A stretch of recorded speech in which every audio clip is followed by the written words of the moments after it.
Okay, so here I am playing DuckTales, and this is the moon level. So I've been playing this game for 2 days. Literally have never really played it before, and I mean literally beyond the first 30 seconds maybe. And there's the first glitch I've successfully done to make that punching duck bot in his pants come along, and he punches me down the wall that otherwise you'd have to go into the UFO and get the gizmo, I believe, to be able to do that wall. So that saves a lot of time, and that's just the way I want to play it now, and that's how you need to do it if you speedrun. So it quickly takes you to the rat boss, who is unpredictable but not hugely stress-inducing.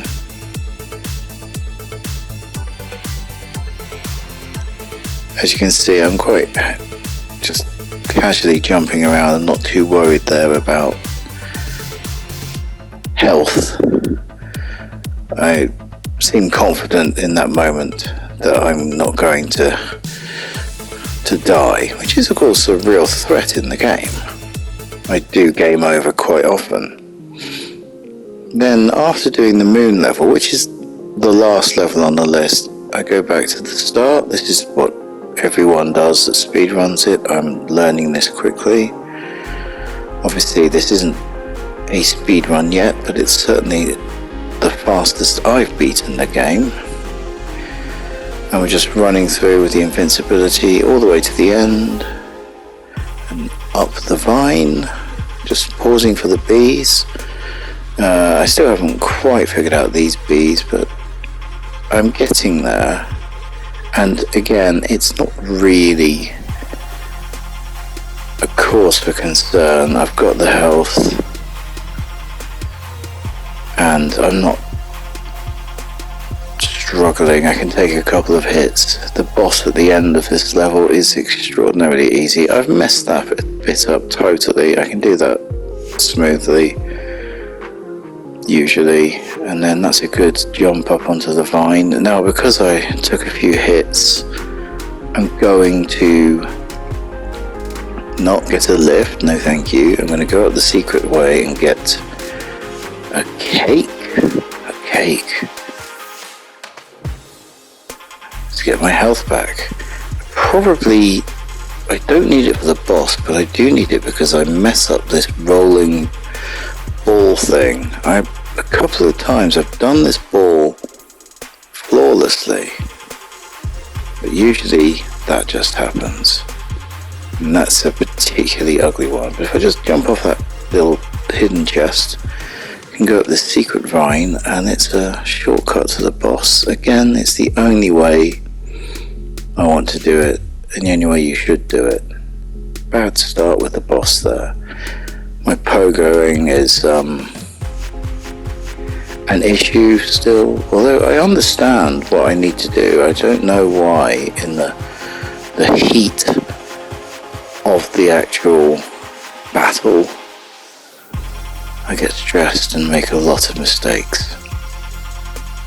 But that's the boss done, and honestly after the moon it's pretty stress-free until the end game boss.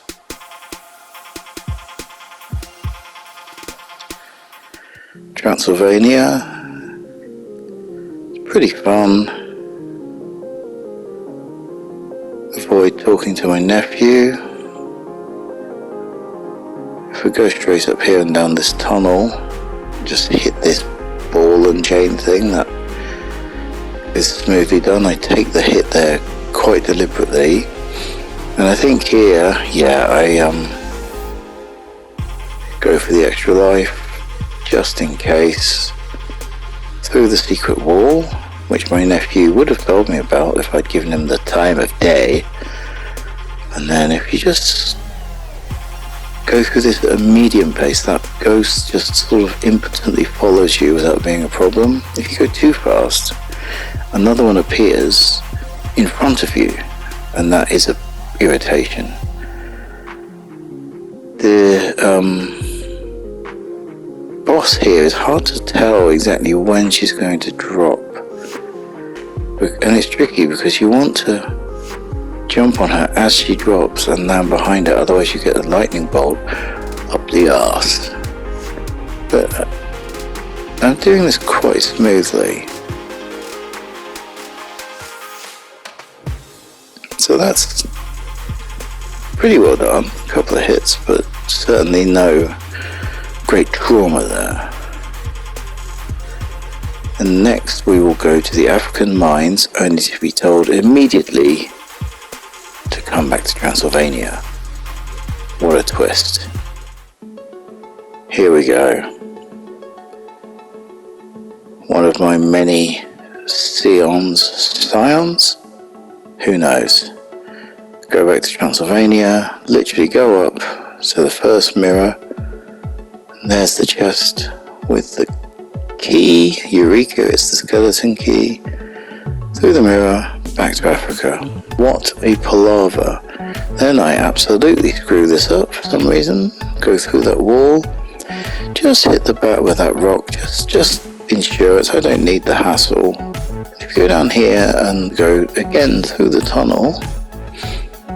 I love this secret because it's just about keeping a cool head. It's not technically difficult at all, and it is to find this hidden treasure, but also it's a good shortcut to the boss. In fact, I'll be honest, I don't know how else you're supposed to get to the boss. The bat is going to annoy me here. I'm going to take hits because I'm not cool with those bats yet. I don't get them. Now this boss terrified me the first time, but he's actually incredibly easy if you just keep cool. It's simple. And that's that one done. Next is the Himalayas, which is the last zone. My least favourite, certainly, although the boss is easy enough, although I make hard work of him. I will give that spoiler now. But here you can't pogo, you get stuck. And then there's these goats, and I still haven't really figured out what to do with these goats. Here comes a goat. Too near the top of the screen to hurt him, and then this one hurts me, and I just go, okay, well, let's make it 3 for 3. Fall down here, push left so that you go straight to the end, because you're meant to go all the way around. Seems pointless. Straight to the end. There's a hockey mask guy to avoid. I'm on quite low health, so what I do during this run is I do pick up that health, but it's really not necessary, although I do take a hit from the boss, which is strange because he's not very dangerous. I get a little bit ahead of myself here. You can see I've paused there because I'm like, okay, that was a bit certain of myself. But here we are in the boss's arena, and I get hurt. Very bad.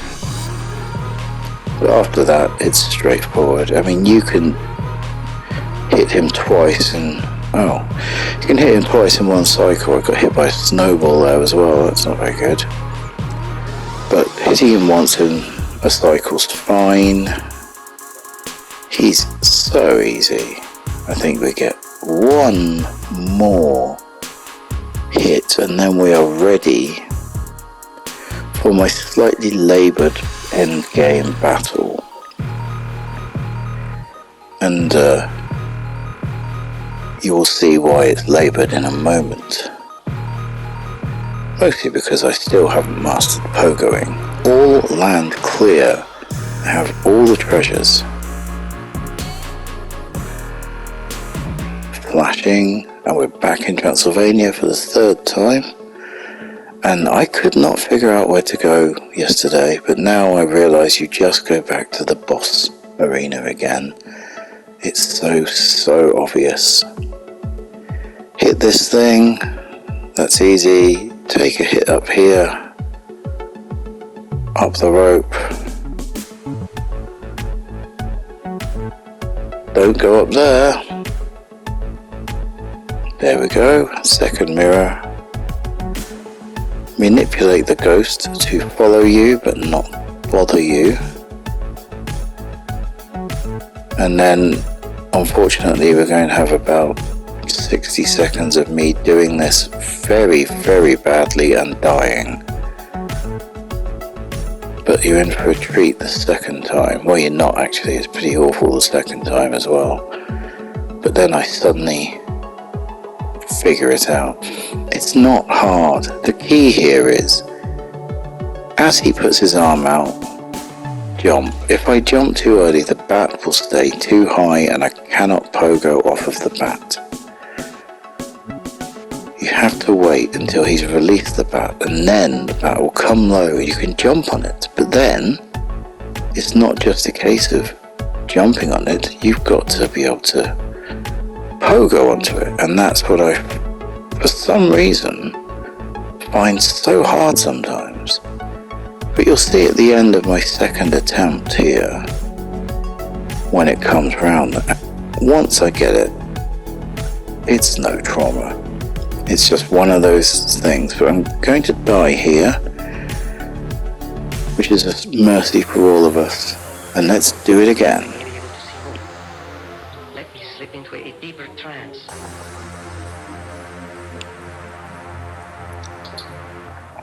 Manipulate that ghost. Manipulate the heck out of that thing. And again, this is not like some magical improvement. I start off still not really knowing what I'm doing. But then suddenly, after about 2 hits, I get it. I've got a lot of health, luckily, which is a relief.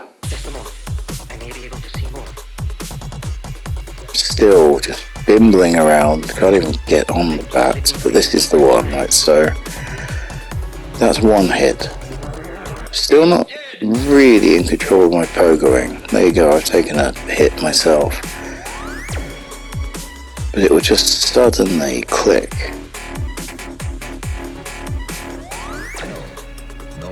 And that's 2. And I think I still fluff it. Yeah, I still fluff it one more time, but then suddenly after that, it's like, right, I've had enough now. And then suddenly it just works out. I get good clean jumps in and I just finish it off. So that's the 3rd hit, the 4th hit, and I think possibly I get it done. Yeah, he's gone. The most dangerous criminal alive. Why not just... Then the weirdly pointless chase up the tower at the end. I assume you can fail at this point, but I don't know how it could happen. But there you go, I got the treasure. How about that then? I'm very happy and jumping up and down. I have all my money back. Thank goodness. There's nothing better than empathizing with a billionaire character, is there? Scrooge remains the richest duck in the world. Daring explorer Scrooge McDuck has found the 5 legendary treasures, making him the richest duck in the world. Wow. How quick did they want me to read that? Hooray, Uncle Scrooge! We're glad you found the treasures, but don't forget we helped you. Well, we helped too. That's clever. There you go. And then... Right lads, I couldn't have done it without you. No accent. I really am the richest duck in the world. End.